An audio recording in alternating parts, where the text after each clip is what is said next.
네, 6월입니다. 현충일, 또 6.25. 나라를 위해 헌신한 분들을 기리는 호국 보훈의 달이죠. 네, 그렇죠. 매년 우리가 감사의 마음을 전하긴 하는데, 근데 그분들의 희생이 과연 추모만으로 충분할까? 뭐 이런 생각도 들어요. 중요한 질문이네요. 그래서 오늘 저희는 그 진짜 보훈의 의미가 뭘까? 지금 이 순간 우리는 어떻게 살아야 하는 걸까?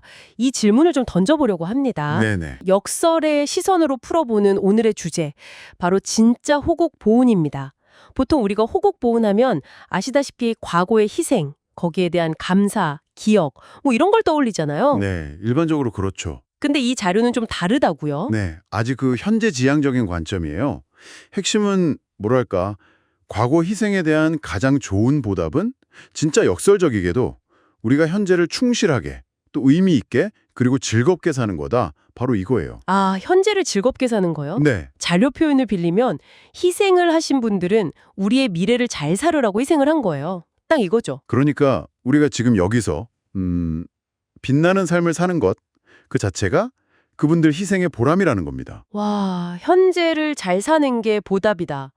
이거 처음 들으면 약간 할 수도 있겠는데요? 그렇죠. 좀 깨웃하게 되죠. 아니, 그분들 희생 덕분에 우리가 지금 이렇게 있는데 마냥 즐겁게만 사는 게 죄송스러운 마음이 들 수도 있지 않나요? 바로 그 지점을 이 자료가 파고들어요. 우리 삶이 즐거워야 희생의 보람이 있는 거거든요. 이렇게 말해요. 아하. 만약에 당신의 삶이 즐겁지 못하고 뭐랄까 빛나지 않는다면 오히려 그때 죄송한 마음을 가져야 한다. 이런 시각인 거죠. 와, 그건 정말 생각의 전환인데요.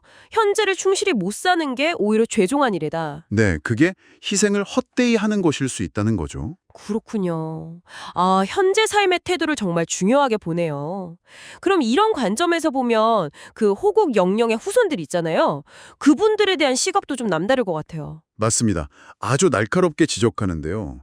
단순히 나는 누구의 자손이다 이런 자부심, 거기에만 머무르는 태도를 좀 경계해요. 네네. 자료에 이런 말이 나와요.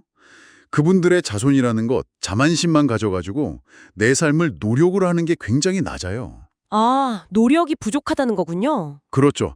조상의 명예에 그냥 기대기보다는 오히려 그 뜻을 이어받아서 더 큰 노력을 해야 한다. 이거죠. 더 큰 노력이라면, 그분들이 나라를 위해서 헌신을 했다면 그 자손들은 진짜로 나라를 위하고 인류를 위해서 헌신하면서 살아야 되는 사람들이라고까지 강조를 해요. 와, 인류를 위해서 스케일이 커지네요. 네, 더 크게 기여해서 조상의 얼을 빛내라. 뭐 이런 요구인 셈이죠. 조상의 희생을 발판 삼아서 더 크게 기여하라.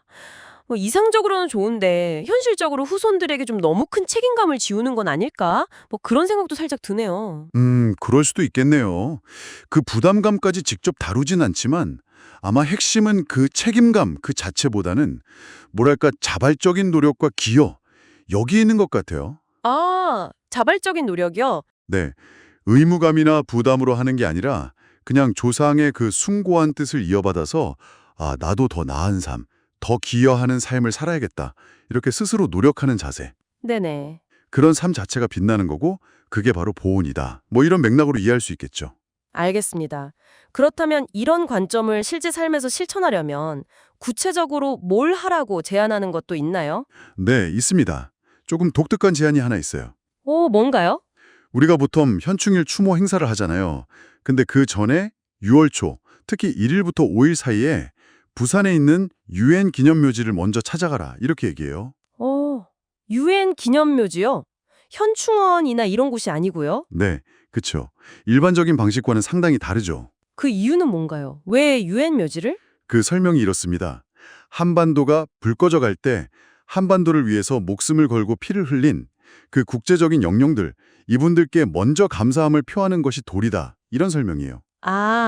우리를 위해 희생한 외국 분들에게 먼저 예를 갖추라. 네, 그게 더 넓은 시야를 갖는 시작이다. 뭐 이런 의미로도 해석될 수 있겠네요. 그렇군요. 국제적인 연대까지 고려하는군요. 그럼 현재의 삶이나 행동을 넘어서서 미래를 향한 보훈, 이 방향에 대해서도 혹시 이야기가 있나요? 네, 중요하게 다룹니다. 미래의 보호는 그 대한민국의 얼 있잖아요. 우리 고유의 정신, 문화적 정수, 이것을 세계에 널리 알리고 기여하는 것이다. 이렇게 봐요. 대한민국의 얼을 알린다. 한류 같은 걸 말하는 건가요? 네, 비슷합니다. 조상의 얼을 빛낼 때가 됐으니까 대한민국의 한류는 엄청난 바람이 불 겁니다. 라면서 문화적 영향력의 중요성을 아주 강조하고요. 네. 특히 태권도를 예로 들어요. 우리 국기로 우리가 가지고 있는 태권도가 세계에 굉장히 밑작업을 많이나 해놨습니다. 이러면서요. 아, 태권도요? 네, 이 태권도 우리 국기원이 앞으로 빛나게 만들어야 되는 거 이제부터 시작을 해야 되는 거예요. 이렇게 말합니다. 우리의 문화, 우리의 정신으로 인류 사회에 기여하는 것, 이게 바로 미래 세대가 실천할 호국 보훈이라는 거죠. 네, 저도 다시 한번 생각해 보게 되네요. 과거의 희생을 기억하는 걸 넘어서 현재 나의 삶을 빛나게 가꾸고 그리고 더 나아가서 사회와 인류에 긍정적인 영향을 미치는 것. 아, 이것이 진정한 의미의 보훈일 수 있겠다. 이런 메시지였네요. 맞습니다. 우리가 기억해야 할 것은 그분들이 바란 건 단순히 희생의 기억만이 아닐 거라는 점이죠. 바로 우리가 지금을 빛나게 살아가는 것, 그것을 바라셨을 거라는 겁니다. 네. 그래서 스스로에게 물어야죠. 지금 내가 웃고 있는가? 지금 내가 세상에 기여하고 있는가? 그것이야말로 호국의 뜻을 잇는 진짜 보훈일 겁니다. 추모는 마음으로, 보훈은 삶으로. 아, 정말 마음에 와닿는 말이네요. 그렇죠. 오늘 나눈 이야기처럼 현재를 빛나게 사는 것이 진정한 보훈이라면 우리 사회 전체가 함께 추구해야 할 그 빛나는 현재는 과연 어떤 모습일까요? 각자의 자리에서 그 답을 찾아가는 것, 어쩌면 그것이 또 다른 의미의 호국 보훈이 아닐까 하는 생각도 해봅니다. 역설의 시선으로 진리를 전하는 정법 강의의 내용을 역설의 365 온에어에서 함께 탐구해 보았습니다. 우리는 내일 또 당신의 생각을 두드립니다.